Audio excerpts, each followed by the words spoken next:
ये केस सुनकर आपको लगेगा कि आप कोई नेटफ्लिक्स की मूवी देख रहे हैं, पर नहीं, ये तो उससे भी खतरनाक है।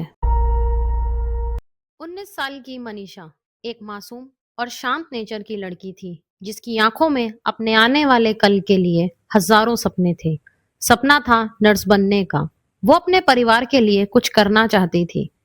इस लड़की के साथ जो हुआ वो सुनकर आपकी रूह कांप जाएगी, और जिस तरीके से पुलिस ने इस केस में काम किया वो तो और भी शर्मनाक है। ये केस है हरियाणा के भिवानी डिस्ट्रिक्ट का, जहां लोहारू नाम के गांव में 11 अगस्त को मनीषा अपने किड्स केयर प्लेवे स्कूल के लिए निकलती है। वो यहाँ पर नर्सरी की टीचर थी। स्कूल से निकलकर 2 बजे वो आइडियल कॉलेज की तरफ जाती है, जहां वो नर्सिंग का फॉर्म लेने गई थी। ये वो लास्ट डिजिटल एविडेंस है जहां उसे जिंदा देखा गया था। जब शाम होने पर भी मनीषा घर नहीं आती तो उसके दादाजी को उसकी बहुत चिंता हो जाती है। दरअसल वो हर दिन लगभग 2 बजे घर आ जाती थी, लेकिन आज 5 बज गए थे और उसका ना फोन लग रहा था, ना वो आई थी। आज से पहले मनीषा को कभी इतनी देर नहीं हुई थी घर आने में। आप जानते ही होंगे कि गांव में मोस्टली सब लोग एक दूसरे को जानते हैं, तो उसके दादाजी ने पास के ही बस स्टॉप पे जाकर पता किया, जिस बस से वो रोज कॉलेज आया जाया करती थी। तो उसके दादाजी को बस ड्राइवर ने बताया कि वो आइडियल कॉलेज जाने वाली थी अपने कॉलेज का फॉर्म लेने। ये सुन के उसके दादाजी को थोड़ी शांति मिली। लगभग शाम 6:15 बजे मनीषा के फोन से उसके पापा को एक कॉल आता है। 15 सेकंड चली इस कॉल में। उस कॉल से सामने से कोई भी आवाज नहीं आती। उसके पापा दोबारा उस नंबर पर कॉल करते हैं, पर फोन स्विच ऑफ बताता है। फिर उसके पापा ने उसके दादाजी को घर पर फोन कर कर पूछा कि क्या वो घर आई है। तो उसके दादाजी ने कहा नहीं, वो अब तक घर नहीं आई। उसके पापा को चिंता होने लगी और साथ साथ एक डर भी सताने लगा कि आखिर उनकी बेटी कहाँ होगी, किस हाल में होगी। संजय सिंह तुरंत लोहारू से आइडियल कॉलेज की तरफ निकलते हैं, जहां वो कॉलेज जाकर पता करते हैं कि क्या उनकी बेटी वहां आई है। तो वो देखते हैं कि गार्ड्स उन्हें मना कर देते हैं कि मनीषा वहां नहीं आई। फिर वो अंदर जाकर पता करते हैं तो रिसेप्शनिस्ट भी कहते हैं कि वो वहां नहीं आई। गौर करने वाली बात यह है कि उन्होंने देखा कि रिसेप्शनिस्ट ने तीनों ने शराब पी रखी थी।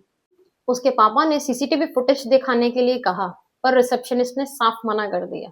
फिर उसके पापा ने बिना किसी देर के तुरंत पुलिस स्टेशन जाना जरूरी समझा। वो लोहारू पुलिस स्टेशन जाते हैं और कंप्लेंट लिखवाने की कोशिश करते हैं, पर पुलिस वाले की नेग्लिजेंस इतनी ज्यादा बढ़ गई है कि उन्होंने केस लिखने से साफ मना कर दिया।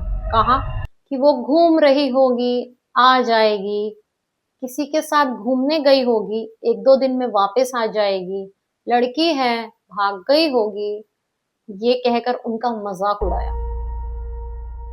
उसके पापा पुलिस स्टेशन से घर आ जाते हैं और अपनी बेटी का बेसब्री से इंतजार करते हैं। हर बढ़ते घंटे के साथ उनकी बेचैनी बढ़ती ही चली जाती है कि आखिर मनीषा कहाँ होगी, किस हाल में होगी।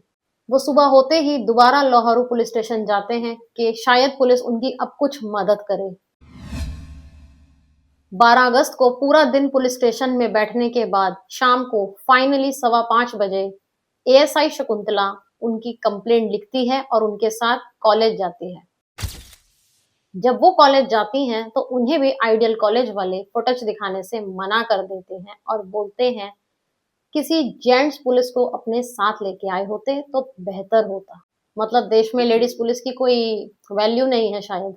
और पुलिस कुछ नहीं करती, ना सीसीटीवी देखती है और ना ही इन 2 दिनों में लास्ट लोकेशन ट्रेस करने की कोशिश भी करती है। अब तक लगभग 2 दिन बीत चुके थे और मनीषा का कोई पता नहीं चला। 13 अगस्त को एएसआई शकुंतला संजय सिंह को कॉल कर कर ये बताती हैं कि उन्हें नहर के पास खेतों में एक लड़की की लाश मिली है और वो उस लाश की शिनाख्त के लिए आ जाए। ये सुनकर मनीषा के पापा दंग रह जाते हैं। हंसती खेलती बेटी जो घर से गई थी, उसके साथ ऐसा कैसे हो गया। वो मन ही मन सोचते हुए जाते हैं कि काश वो मनीषा की लाश ना निकले। 13 अगस्त को एक किसान उस बॉडी को देखता है। खेतों में 4-5 कुत्ते उस लाश को खींच रहे थे। उस लाश को देखकर वो पुलिस को कॉल करता है, पर बॉडी देखते ही संजय के पैरों से जमीन ही निकल गई। वो नजारा देखते ही उनकी दुनिया ही उजड़ गई। मनीषा का फेस एसिड से जलाया गया था। सिर्फ स्कल था, उसकी आंखें, नाक, कान कुछ भी नहीं था।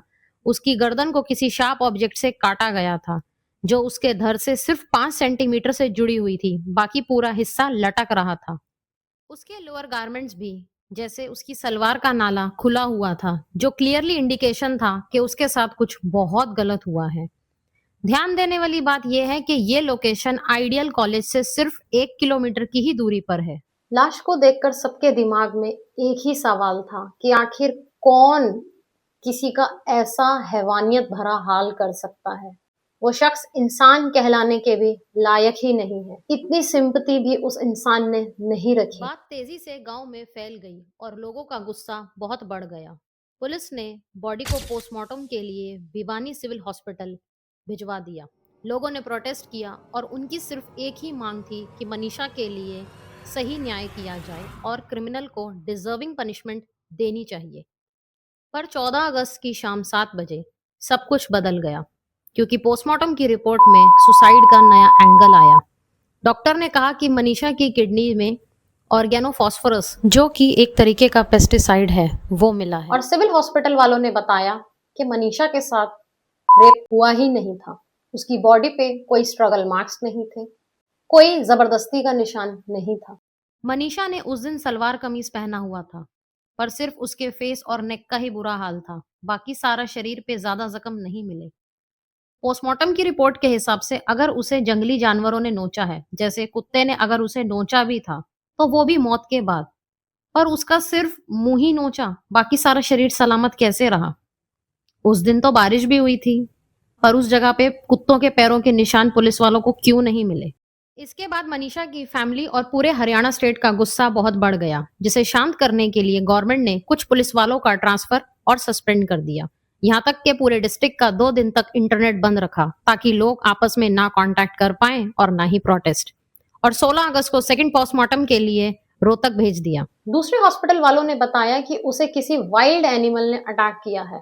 अब तो दोनों ही पोस्टमार्टम की रिपोर्ट्स कंप्लीटली डिफरेंट थी एक दूसरे से। दरअसल पुलिस वालों ने क्राइम सीन को सही से देखा ही नहीं। उन्होंने क्राइम सीन से टूटी हुई शराब की बोतलें, टायर मार्क्स, कुछ भी ले जाना, फॉरेंसिक से टेस्ट करवाना जरूरी ही नहीं समझा। अब पुलिस का कहना है कि उसने इंसेक्टिसाइड खाया था, पर पुलिस को क्राइम सीन से कोई भी बॉटल, रैपर क्यों नहीं मिला? जनरली जहर खाने के बाद मुंह से झाग निकलती है, पर इस केस में ऐसा कुछ नहीं हुआ। और अगर किसी ने वो झाग साफ भी कर दी थी, तो उसके कपड़ों पे कोई तो ट्रेस मिलता उसकी वॉमिट का। इवन उसका पर्स, जूती मिली, पर उसका मोबाइल पुलिस को आज तक नहीं मिला। पुलिस ने ना तो मोबाइल टावर डंप डेटा निकालने की कोशिश की, ना जरूरी समझा, जिससे पता चल सकता था कि उस लोकेशन में किस किस का मोबाइल क्राइम सीन पे उस रात एक्टिव था। 5 दिन के बाद जब पुलिस को सुसाइड नोट मिला, तो वो इंग्लिश में लिखा हुआ था, पर मनीषा के पेरेंट्स तो इंग्लिश पढ़ ही नहीं सकते थे। इनफैक्ट वो रोमन इंग्लिश भी नहीं जानते थे। आमतौर पे जब कोई इंसान आत्महत्या करता है, तो वो वही लैंग्वेज लिखेगा जो उसके माँ बाप पढ़ सके, स्पेशली जब वो उसका लास्ट मैसेज हो उसके पेरेंट्स के लिए। अब 18 अगस्त को पुलिस को अचानक से सुसाइड नोट भी मिल जाता है। तो अब तक 5 दिन में ये सुसाइड नोट कहाँ पे था? वो शुरू से एक ही एंगल प्रूफ करते रहे कि ये तो सुसाइड है, कोई अपना ही गला काट के अपने ही मुंह पे तेजाब डाल लेता है। उस परिवार को अपनी बेटी के लिए जस्टिस चाहिए, पुलिस वालों के बहाने नहीं। वो चाहते थे कि जब तक क्रिमिनल को सजा नहीं होगी, तब तक वो अपनी बेटी का अंतिम संस्कार नहीं करेंगे, क्योंकि ऐसे अंतिम संस्कार का कोई फायदा नहीं जिसके कल्प्रिट बाहर खुले आसमान में आजाद घूम रहे हों। अब तक ये भारत का पहला ऐसा केस है जिसमें 3 बार पोस्टमार्टम हो चुका है। 20 अगस्त की सुबह बॉडी को एम्स ले जाया गया और 20 तारीख की ही रात को वापस भिवानी भेज दिया गया। फिर घर वालों की रजामंदी से 21 अगस्त को सुबह मनीषा का अंतिम संस्कार किया गया। क्या पुलिस किसी को प्रोटेक्ट कर रही है या जानबूझ के इस केस में उल्टे सीधे बहाने दे रही है? पुलिस ने शुरुआत से ही इन्वेस्टिगेशन को टाइट नहीं रखा, हर बार लूप होल छोड़ती चली गई। पुलिस वालों ने अगर डे 1 से काम सही से किया होता, तो आज इस केस की ये दुर्दशा नहीं हो रही होती, मनीषा को इंसाफ मिलता। अब इंसाफ कोर्ट के हाथ में है। खैर, वीडियो अच्छा लगा हो तो लाइक, शेयर, कमेंट जरूर करें।